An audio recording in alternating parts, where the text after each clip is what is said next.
बिस्मिल्लाहिर्रहमानिर्रहीम। अस्सलामु अलैकुम। किसी शख्स से कोई तवक्को मत रखो, तुम कभी मायूस नहीं होगे। अपनी आवाज़ को ऊंचा मत करो, अपनी दलील को बेहतर करो।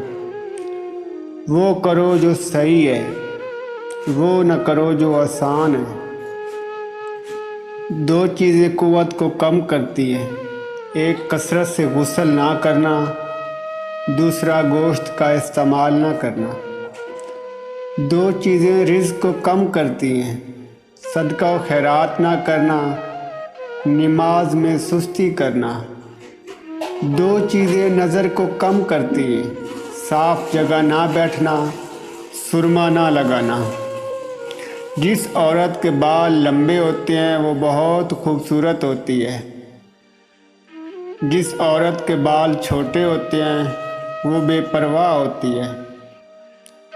जिस औरत के बाल काले होते हैं वो बहुत समझदार होती है। जिस औरत के बाल ब्राउन होते हैं वो बहुत ज़्यादा ज़हीन होती है। जिस औरत के बाल सफ़ेद होते हैं वो बहुत तजर्बाकार होती है।